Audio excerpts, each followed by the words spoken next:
في واحدة من أهم حلقاتنا وضيف من أهم ضيوفنا النهاردة هنتكلم على مفصل كل الناس بتعاني منه أو كتير من الناس بتعاني من مشاكل فيه، زادت قوي مشاكله، مفصل الكتف. بس خلوني نتكلم من نقطة مهمة برضو، شيء يخص اللي أنا بشوفه كمتخصص في السكر يعني.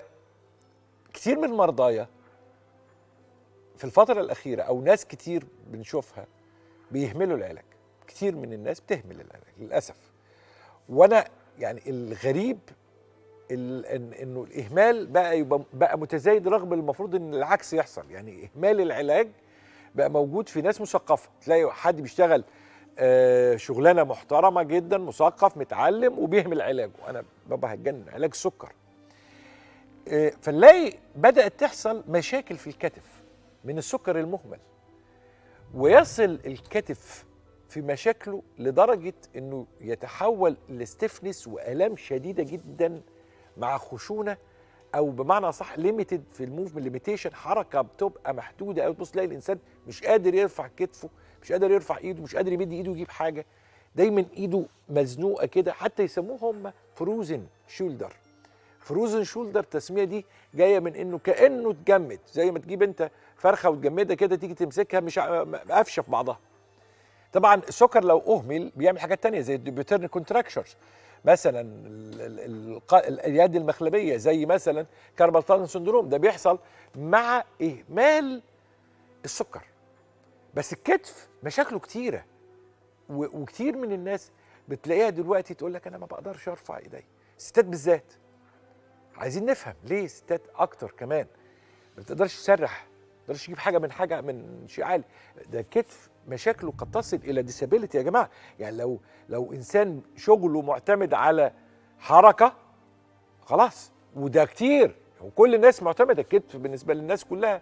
يعني من اول المدرسين، دكاتره، الحمالين بقى بتوع البونه، الناس اللي بتشتغل في الاعمال اليدويه، الكتف بالنسبه لهم حياتهم، ويقف ما يشتغلش. النهارده هنفهم هذا الامر بالتفصيل مع ضيف بعتز جدا بقبوله دعوتي، وبسعد بالحوار العلمي معاه، لانه حوار علمي دقيق للغايه، منظم جدا. دايما بنتكلم على كل ما يدور حول الامر. النهارده في الكتف هتستمتعوا بحوار خاص جدا مع واحد من نجوم هذا العالم، يعني في مصر وفي الوطن العربي. طبعا ضيف العزيز النهارده الاستاذ الدكتور عماد مجدي رفائيل، استشاري اول جراحات العظام والكسور والمفاصل الصناعيه، زميل جامعه اولم بايرن الالمانيه ومعهد سان دييغو لجراحات الكتف، زميل مستشفى يوكي بي برلين الالماني، وعضو جمعيه جراحي مناظير مفاصل اوروبيه والمصريه. اهلا بيك دكتور عماد. اهلا بيك يا دكتور. منور الناس الحلوه. ميرسي يا فندم. الحقيقه انا منتظر حلقه الكتف دي من يوم الركبه. طبعا. فاحنا عالم الركبه امتعتنا فيه. كتف ده كمان عالم مثير ومهم، والم الكتف دلوقتي كل بيت فيه مشكله، وقريب منك، وقريب من السكر. ما انا بحكي لك، انا عندي مرضى كتير جدا وصلوا الفروزن شولدر بسبب اهمال بالظبط. احنا عايزين نعمل بين اناليسيز لالام الكتف. اولا مفصل الكتف مفصل، انت عارف كل المفاصل ليها ثبات بشكل معين. يعني في مفاصل بتثبت بشكلها، يبقى شكلها تجويفي، كوره كبيره جوه تجويف، زي مفصل الفخذ، ما بيعتمدش على الاربطه ولا على العضلات قوي زي بقيه المفاصل. في مفاصل بتعتمد في ثباتها زي الركبه، سطح على سطح وبينهم رباط صليبي وربطه داخليه، فبتعتمد على ثباتها على الاربطه. مفصل الكتف بيعتمد هو 30 60، بيتحرك 360 درجه. حضرتك متخيل وزن الدراع ده كله متشال على عضلات. العضلات دي في عضله دلتويد بتاخد دوران، لكن في عضلات مهمه قوي اسمها عضلات الكتف الدوار. احنا عندنا 4 عضلات: السابسكاب، سوبرا، انفرا، تيرس، او الاربع اللي اسمهم عاملين الكف، عاملين الكف دوران الكتف. دي كل واحده فيهم بتشتغل، بترفع بطريقه معينه. لو انا جالي واحد مريض بيقول لي انا كتفي ما بقدرش ارفعه، لا، لازم نعرف هل ده نتيجه قطع في اوتار الكتف، ولا نتيجه خشونه جوه تجويف مفصل الكتف، ولا نتيجه كتف متيبس. لان ساعات بعض المرضى بيفتكروا ان كل الم في الكتف معناه ان ده حصل قطع في اوتار الكتف، والناس تفتكر ان كل ليميتيشن للحركه، محدوديه الحركه، ده تيبس. لا، ساعات ان المريض لو انا جايب الم في كتفي والالم ده الم بالليل بالذات، هو الم الكتف ده بالذات بيزيد بالليل. ودايما لما يقول لك المريض انا جاي اتقلب على السرير، جاي انام على كتفي، مش عارف انام على كتفي كويس، بيصحيني منهم، ده يقولها لي كده، بيصحيني منهم. لو هو الم الكتف بيصحيك منهم، يعرف ده ما يسمى في طب جراحه المفاصل بيري ارثرايتس، او التهابات في مفصل الكتف. الالتهابات دي نتيجه ايه بقى؟ ساعات العظمه دي اكروميون، الاناتومي بتاعها ما يبقاش كده، بيبقى نازله لتحت. فساعات نتيجه الابيوز، الاستخدام الخاطئ. الاستخدام تو ان فرو، رايح راجع رايح راجع رايح راجع، العظمه دي تبتدي ايه؟ تجرح اوتار الكتف. طب جرحت اوتار الكتف، ساعات الكتف بقى يرد رد فعل، يتيبس. فساعات المريض يكون عنده الاثنين، تيبس ده اولي ولا ثانوي. ممكن الناس تجي لها تيبس اولي من غير اي مشاكل، من غير اي قطع، ده نتيجه الاستخدام المفرط في الكتف. وده مجرد ان هو ما بياخد علاجات او بيعمل جلسات علاج طبيعي الالم بتخف. لكن لو انا بقى مريض سكر وسايب كتفي سكر التراكمي بتاعي بيعلى ويعدي 8 و9 و10 فترات طويله، الكتف علامه ان يحذرك، الحق انت سايب السكر بتاعك يلزق مفصل الكتف. بس بالليل بالذات مشاكل الكتف بتزيد، الالم، المريض يجي يقول لك الالم بيصحيني بالليل. بالظبط، الالم بيصحيني بالليل، ده الستيج 1. ويا ريت احنا نعرف الثلاثه مراحل بتوع التيبس. المرحله الاولانيه مرحله الالم، اللي هي الالم بيصحيني بالليل او كاركترستيك نايت بين، وده فيري دايجنوستيك. تاني مرحله الالم بيزيد وتبتدي لما تحصل محدوديه في الحركه، مش عارف اقلع، محتاج حد يلبسني، محتاج حد يقلعني، بس ابتدى ايه؟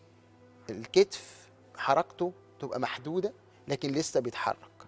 تالت مرحله اللي نفسنا من الناس ما توصلهاش، اللي هو المرحله الثالثه التوتال فروزن، اللي هو مفيش حركه ومفيش الم، كتفه بقى لازق فيه. ودي ساعتها بيبقى التدخل بيبقى صعب، لكن بيبقى فيه تدخل برضو. لكن المراحل الاولانيه وان احنا نمنع نفسنا ان يحصل تيبس في الكتف، ده شيء مهم جدا. ازاي المريض او حتى اللي مش متخصص يعرف يميز ما بين كتف متجمد وقطع في اوتار الكتف؟ دي سهله جدا.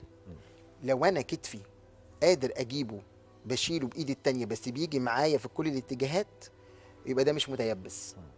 يعني لو انا مثلا دلوقتي مش قادر امد ايدي لكن بايدي التانية بتيجي معايا، يبقى انا كده مش متيبس. لكن لو انا برفع ايدي بلاقي كتفي بيقع لوحده، يبقى ده اشتباه قطع في اوتار الكتف.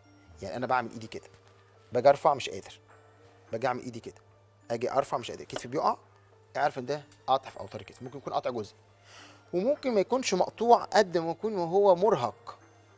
يعني ساعات البني ادم بيحصل له بانيك او خوف، ايه ده مش قادر اعرف، ايه ده بتقع مني. ممكن ايديك بتقع، مش لازم تكون قطع، ممكن يكون الوتر نفسه فقد القدره على الحركه.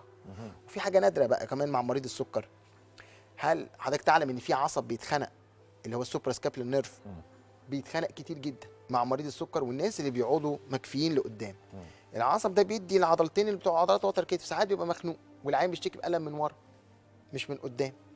وساعات رسم العصب بيشخصها كويس جدا، وساعات العلاج بتاعها بيبقى ابسط من اي حد يتخيل. مهم قوي النقطه دي ليه؟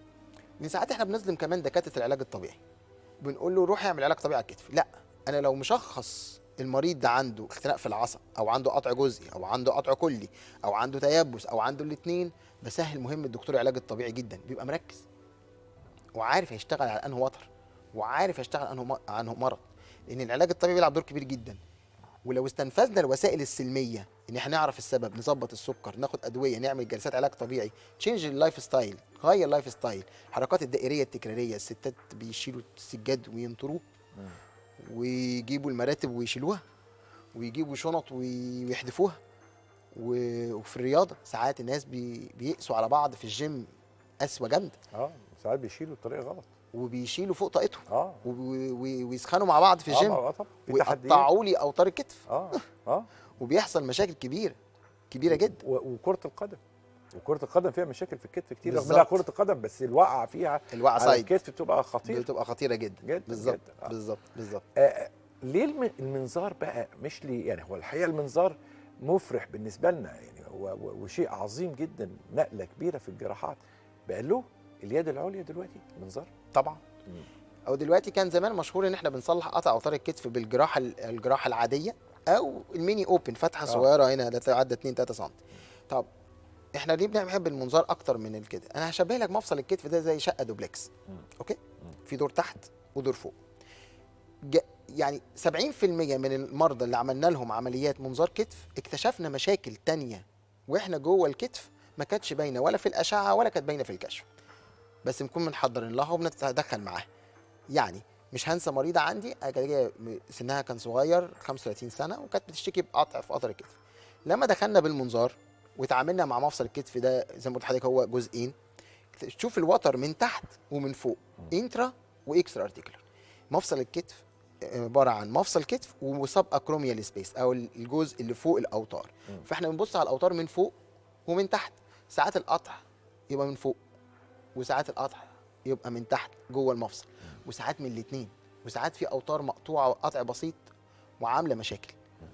فالمنظار بيديني فرصه ان انا مش بس اخش اعالج، انا بشوف وبلاقي مشاكل تانية كتير جوه المنظار وبتتصلح بالمنظار. لو انا بعمل جراحه فانا شايف اللي انا داخل عليه فقط، ما بدورش على حاجه تانية. لكن المنظار بيديني اريحيه في الكشف كويس والعلاج قطع اوتار الكتف. دي حاجه. الحاجه التانية المنظار الريهابيليتيشن. تخيل حضرتك احنا العضلات دي ما بتتفتحش، مجرد فتحه من الامام وفتحه من الخلف، فتحتين صغيرين بندخل منها الخطافات او الانكورز بتاعتنا اللي بتخيط الوتر تاني في العظم. احنا بنقدر نعمل بريباريشن كويس جدا غير الجراحه. الجراحه بتبقى اعنف، لكن الاتنا في المنظار بتبقى ابسط بكتير جدا. في حاجه تانية مهمه جدا بقى، ساعات الناس بتهمل قطع اوتار الكتف لدرجه ان الوتر بيبقى دايب، والوتر ده بيبقى طبقتين، طبقه سطحيه ضعيفه وطبقه قويه عميقه اللي هي بتشيل الكتف. ساعات لما داخل بالجراحه بخيط الطبقه الضعيفه بس وانسى الطبقه الجوانيه، لكن لو انا بالمنظار بعرف اجيبها واسلكها كويس. وساعات بنعمل ترقيع، يعني لو لقيت وتر الكتف ده ضعيف بناخد وتر تاني ونعمل له اوجمنتيشن، تقويه. كل ده بيتعمل بالمنظار. بالجراحه بيبقى فيه فيري ليميتد سبيس، مفيش الاريحيه في ال 30 60 بتاعت الكتف، واحنا بنخش جوه مفصل الكتف وبعد ما نخلص بنشوف اخبار مفصل الكتف ايه. بس هل كل قطع في الاوتار لابد له من جراحه؟ لا طبعا. في قطع بسيط، في قطع سطحي، في قطع ممكن يخف بالحقن الموضعي بالهيالورونيك اسيد اللي بنحقنه في الركبه يتحقن في الكتف. في قطع بيبقى جزئي وممكن يجي بالعلاج الطبيعي. ليه بقى؟ هو السؤال. في ناس عندها قطع في الكتف وتقول لك انا بين فري، وفي ناس عندها قطع بسيط وبتموت من الالم. ليه؟ الوتر اللي رافع للكتف ليه كابل رئيسي. عارف فكره الكوبري المعلق يا دكتور؟ فكره الكوبري المعلق ان انت عندك كيبل جزء امامي من اوتر الكتف، ممكن الحركه يحصل لها باي باس من القطع وتتشال بالكيبل الجزء الامامي من الوتر. يبقى البني ادم عنده قطع والقطع ده قطع جزئي والكابل شغال وهو بين فري فول فانكشن، ما فيهوش الم، قادر يدفع ويزق والكلام ده كله، يقول لي انا كويس جدا. ده فولو اب. يعني ممكن واحد عنده 60 سنه او 65 سنه عنده قطع بسيط في اوتار الكتف، نتابعه كل شهر يعني القطع بيزيد ولا لا. ودكتور العلاج الطبيعي بيقوي الجزء السليم ده، واحنا ساعات بنحقنه ماده جيلاتينيه عشان نحمي الوتر بتاع الكتف. لكن طبعا ما فيش دور للبلازما في السن فوق ال 55 لان انت بتفصل جروس فاكتورز، محفزات نمو. ما فيش محفزات نمو قدره على الانتاج بعد سن ال 55 او ال 60. في القطع الجزئي ده البين فري والكابل الرئيسي بتاعه سليم مفيش عمليات. الا لو قطع جزئي تحت مكان العظمه، ساعات بالمنظار بنبرد العظمه ديت اللي هي الاكروميون وبنوسع مجرى اوتار الكتف وبنخيطه بالايه؟ بالخطافات. عشان تعمل جراحه ناجحه لازم تمشي في العلاج التحفظي ناجح. لو كتف بني ادم اتخلع مره لازم عمليه؟ سنه كام سنه؟ لو انا سني صغير ورياضي واول مره يتخلع لا لازم اعمل عمليه. لان لو سبت كتفي يتخلع وبقى كتف خلع متكرر، دايما خلع الكتف هنشبهها بتشبيه الكوره جوه الطبق، والكوره لما بتتخلع من الطبق بتكسر الشفه الغضروفيه المحوطه بالمفصل الغضروفي اللي هو ده الليبرم. الشفه الغضروفيه ديت كل ما كانت موجوده كل ما كان المنظار عمليه ما تاخدش ساعه زمن والمريض بيرجع لحياته بعد 6 أسابيع. لو انا سبت بقى كتفي رايح جاي رايح جاي يتخلع خلع بسيط، الشفه الغضروفيه او الليبرم دي بتدوب، مش هلاقيها. فبنقل نفسي من مرحله ان الكتف ممكن يتصلح بالمنظار الى مرحله اصلاح الخلع بالجراحه المشهوره اللي اسمها لاترجي. فبالتالي انا لو سني صغير ورياضي وبلعب جيم وبستخدم كتفي استخدام جامد وحصل خلع اول مره، يفضل ان انا اعمل اصلاح قطع اوتار الكتف، اصلاح قطع الخلع بالمنظار بالانكرز كده.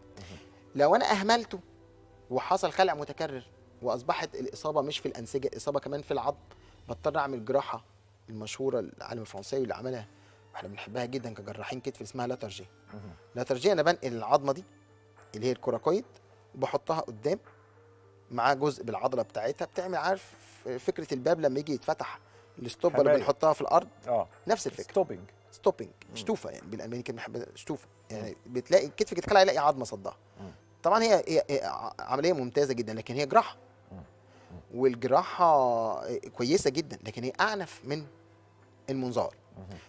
لو انا سني 45 بقى او 50 وحصل لي خلع واحد في مفصل الكتف، مش لازم اعمل عمليه، لان احتياجاتي الوظيفيه فيه مش تبقى اعنف، والعلاج الطبيعي بيجيب نتيجه كويسه جدا. لكن لو اصبح الخلع متكرر، يفضل ان احنا نعمل جراحه بالمنظار او بالجراحه اللي هي اللاترجيه. طيب سؤالين سرعه واجابات سريعه. اصابات الجيم المزمنه، الام الجيم المزمنه، الواحد بيلعب في الجيم بقاله فتره وبيشتكي من الم، ايه ده؟ الهيدن جيم. دايما في مفصل احنا بنسينه، احنا عارف مفصل الكتف، لكن في مفصل تاني ما بين الترقوه وما بين عظمه لوح الكتف اللي هي اكرومين، اسمه الاي سي جوينت. مفصل الاي سي جوينت ده مفصل مهم جدا في الاستابيليتي. يجي لعيب الجيم وهو بيلعب البنش والبار يجي له الم في كتفه، يروح على طول يعمل اشعه رنين يلاقي الوتر مجروح، ويجي لي يقول لي انا عايز اعمل عمليه في كتفي. اقول له لا، ممكن اكشف الاول، لان الكشف اهم من الاشعه. دايما انا بقول للعيانين بتوعي احنا بنشخص اشعاعات، او مريض يبعت لي اشعه على الواتساب اقول له لا مش هينفع، لان ساعات الاشعه بتبين في التهاب في اوتار الكتف وفي جرح سطحي كده، لكن يكون المرض الاساسي بالكشف بيبان. لما بنعمل اكزامينيشن كويس وبنعمل بين اناليسيس كويس، تحليل الالم، ونشوف المريض كويس ونعمل نشوف بيستخدم كتفه ازاي، ساعات بنلاقي الناس بتوع الجيم اللي بيحملوا على نفسهم اوزان اكتر من طاقتهم بيحصل لهم اصابات مزمنه وخشونه. شفت خشونه وتآكل في المفصل الاي سي جوينت ده في ناس سنها 25 30 سنه، وساعات الامهم تنتهي تماما مجرد علاج طبيعي، ان انا اشاور لدكتور علاج طبيعي ما تقلقش الالتهاب بتاع مفصل الكتف ده التهاب بسيط، لكن المشكله الاساسيه كلها هنا في الاي سي جوينت، المفصل ما بين الاكروميون والترقوه، ما بين الترقوه ولوح الكتف. لو اتقطعت اوتار الكتف كلها هنعمل ايه؟ اوتار الكتف لو اتقطعت يبقى المفصل ده بقى في مهب النار، بقى انستيبل، عب الريح بالظبط. يقعد يحك لحد ما يتاكل. ولو اتاكل زمان بيحصل محدوديه جامده للحركه، لكن دلوقتي بنعمل تغيير مفصل كتف مقلوب لما تطلع قطع الاوتار، غير لو حصل خشونه. لو حصل خشونه عاديه بيبقى الكوره في مكانها والحق في مكانه، لكن لو اتقطعت الاوتار بننقل ميكانيزم الحركه، بنعمل شيفتنج للاكسس بتاع الحركه، بنخلي الكوره هنا والحق هنا، فبالتالي بنغير ميكانيكال اكسس بتاع الحركه، وده اسمه مفصل الكتف المقلوب. عشان اللفظ ده صعب شويه لكنه هو لفظ مهم. اللي عنده قطع في اوتار الكتف وكل الاوتار قطعت واهملها ودابت واتثابت، بنضطر نعمل مفصل كتف مقلوب. العيان يقدر يرفع ايده لكن لمحدوديه برضه، لكن يا ريت ما نوصلش للمرحله دي. بس يا ريت ما نوصلش للمرحله دي. وبصوا ارجوكم ان يعني اللي يروح يلعب في الجيم لازم يكون تحت اشراف مدرب، يكون حذر جدا في التعامل مع الاوزان، يكون بيتصرف بشكل ذكي، يسيبه من المنظريه، ما يدخلش في منافسه مع ناس بتلعب بقالها فتره اكبر واطول واكثر وزنا، لان كل واحد له وزنه والكتله العضليه تسمح له بشيل ايه. وبلاش تهور، لان التهور قد يكون ثمنه غالي جدا. نورت وشرفت ضيفي العزيز القيمه العلميه القديره الاستاذ الدكتور عماد مجدي رفائيل، استشاري اول جراحات العظام والكسور والمفاصل الصناعيه، زميل جامعه اولمباير الالمانيه وزميل مستشفى يوكي بي ببرلين الالمانيه، عضو جمعيه جراحي مناظير المفاصل الاوروبيه والمصريه، وزميل معهد سان دييغو. نورت وشرفت. ميرسي يا فندم. ميرسي يا دكتور جدا. ميرسي. خليكم دايما مع ناس الحلوه.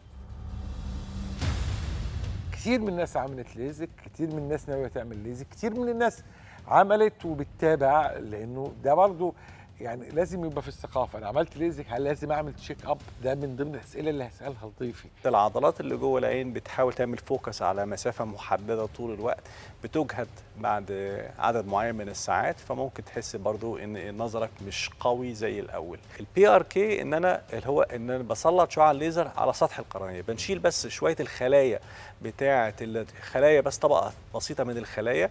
طبعا ده قديم، يعني احنا كده كنا بالاول بنشيلها بحاجه كده زي مكنسه، لا دلوقتي بقينا هنشيلها بالليزر نفسه.